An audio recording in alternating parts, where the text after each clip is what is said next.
Hi, lesson 152. The power of decision is my own. No one can suffer loss unless it be his own decision. What?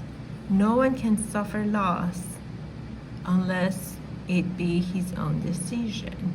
Okay. No one suffers pain except his choice elects this state for him. No one can grieve, nor fear, nor think him sick, unless these are the outcomes that he wants. What? And no one dies without his own consent. Nothing occurs but represents your wish, and nothing is omitted that you choose. Oh my God. Here's your world, complete in all details. Here is its whole reality for you, and it is only here salvation is. You may believe that this position is extreme and too inclusive to be true, yet, can truth have exceptions? If you have the gift of everything, can loss be real? No. Can pain be a part of peace? Or grief of joy? Can fear and sickness enter in a mind where love and perfect holiness abide? No. Truth must be all inclusive. Yes. If it be the truth at all. Accept no opposites. Accept no opposites and no exceptions. For to do so is to contradict the truth entirely. Wow. Salvation is the recognition that the truth is true and nothing else is true. Oh, I see.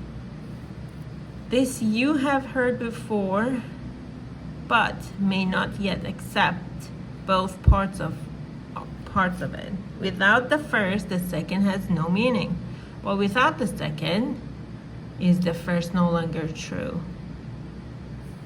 Truth cannot have an opposite, period.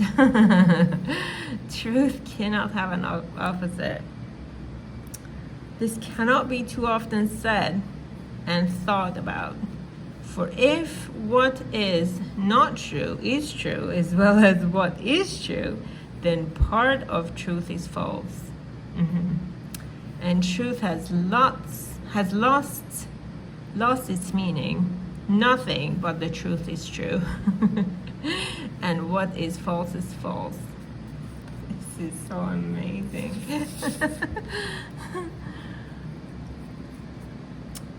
This is the simplest of distinctions, yet the most obscure.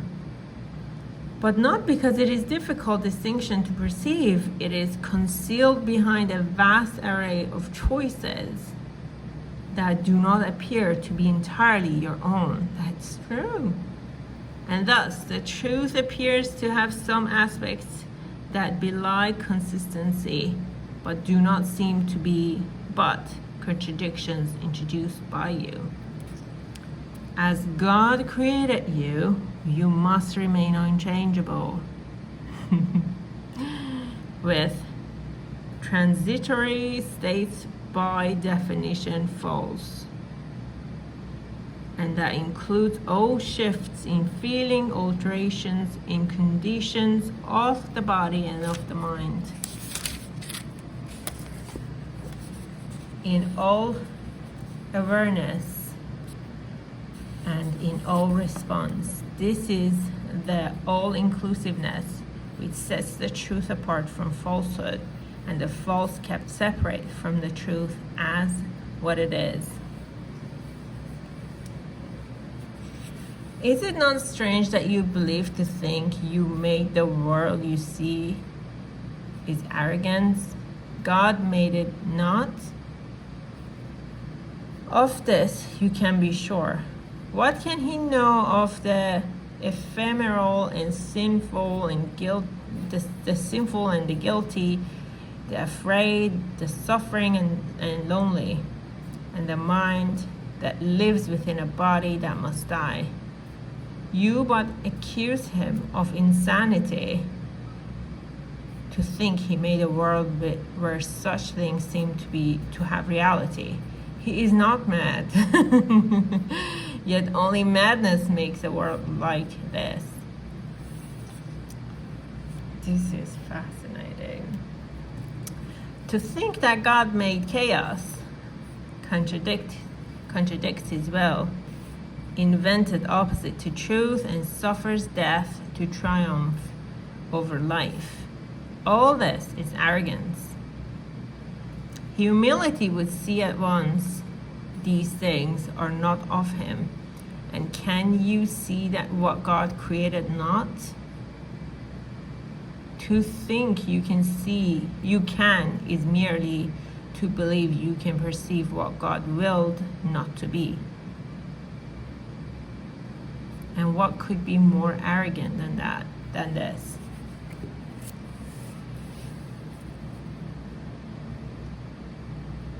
Let us today be truly humble and accept what we have made as what it is. The power of decision is our own. Decide but not to accept your rightful place as co-creator of the universe, and all you think you made will disappear. What rises to awareness what rises to awareness then will be all that there ever was, eternally as it is now. And it will take the place of self-deception made but to usurp the altar to the Father and the Son. Today we practice true humility, abandoning the false pretense by which the ego seeks to prove it arrogant.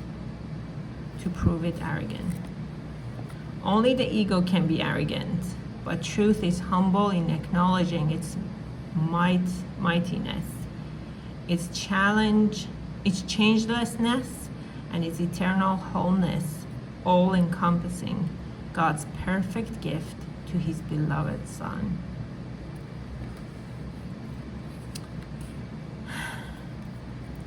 We lay aside the arrogance which says that we are sinners, guilty and afraid, ashamed of what we are, and lift our hearts in true humility instead to him who has created us immaculate, like to himself in power and in love. Oh my God. The power of decision is our own, and we accept of him that which we are, and humbly recognize the Son of God. To recognize God's Son implies as well that all self-concepts have been laid aside and recognized as false. Their arrogance has been perceived, and in humility, the radiance of God's Son, his gentleness, his perfect sinlessness, his Father's love, his right to heaven and release from hell are joyously accepted as our own. Yes. Yes, yes, yes, yes, yes. Now do we join in glad acknowledgement that lies are false and only truth is true. We think of truth alone as we arise and spend 5 minutes practicing its way, encouraging our frightened minds with this: the power of decision is my own. This day I will accept myself as what my Father's will created me to be. Then will we wait in silence, giving up all self-deceptions as we humbly ask ourselves that he reveals himself to us. And he who never left will come again to our awareness, grateful to restore his home to God as it was meant to be. In patience wait for him throughout the day and hourly invite him with the words with which the day began, concluding it with this same invitation to yourself. God's voice will answer, for he speaks for you and for your Father. He will substitute the peace of God for all your frantic thoughts, the truth of God for self-deceptions, and God's Son for your illusions of yourself.